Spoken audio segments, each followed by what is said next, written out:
I work on a television show called The Project. If you've seen the television show The Project, you may have seen me on The Project. Also, if you've seen the show The Project, you may not have seen me on The Project, because apparently me asking if we should ask Ashley Bloomfield if anti-vaccine pro-pedophile is a good slogan for the vaccine rollout makes me somewhat of an on-air liability. Which I think is horseshit. I think it's a good question.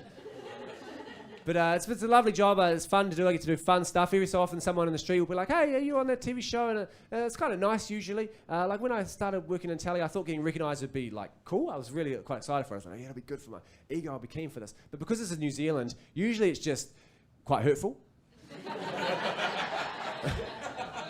I'll give you an example of when getting recognised off the telly was quite hurtful. It was after the first big lockdown, the big one in February 2020 when we were released again and we could go and buy a coffee at a place that we hadn't made ourselves. And I love coffee. I was excited. So I went to my favourite little cafe, a little boutique cafe. You may have heard of it, a little place called Wild Bean. You guys familiar? You guys enjoy flicking the bean from time to time? It's a lovely cafe. Like, what other cafe can you get a flat white and a Father's Day gift for Dad at the same time? It's efficiency. And I went into the cafe and I was celebrating. We're out of lockdown, so I ordered a drink I'd never normally order. I ordered an extra large flat white. And I would never normally order that, because that's not a drink, that's a latte.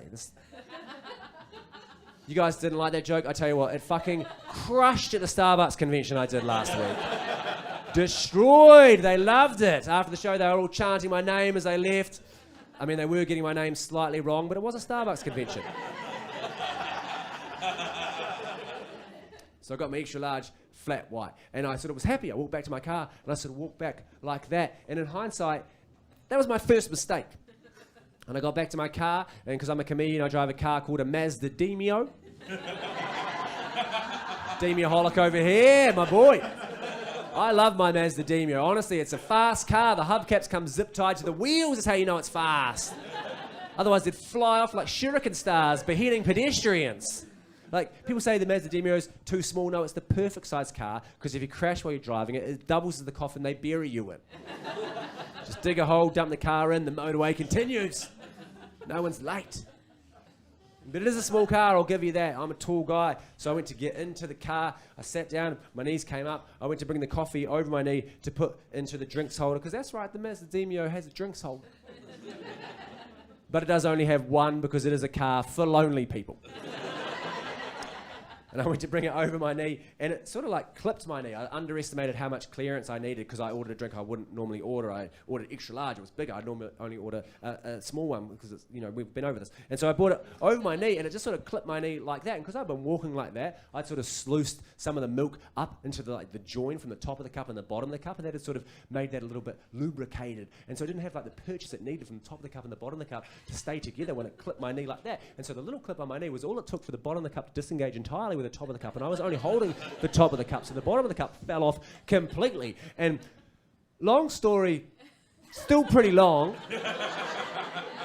the entire contents of an extra large flat white from Wild Bean Cafe cascaded onto the floor of the Mazda Demio, and it was a goddamn bloodbath.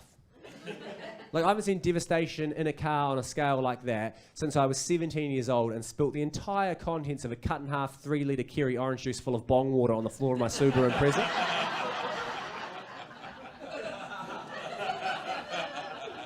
Dude down here, he voted yes in the referendum. He's like, finally a joke for me.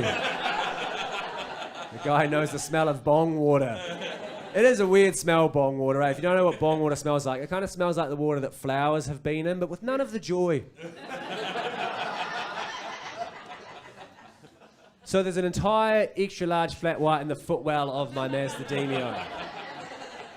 And you know when there's a mess like so bad you don't even know how you're going to deal with it at all? I was like, oh, what am I going to do? I had to get out of the car to look at it. I got out, looked down at the mess, and I was thinking, how am I going to clean this up? And as I was standing there looking at the mess, a Hilux drove past, and within the Hilux, a dude yelled out, "Are you going to put that on TV, you fuckwits?"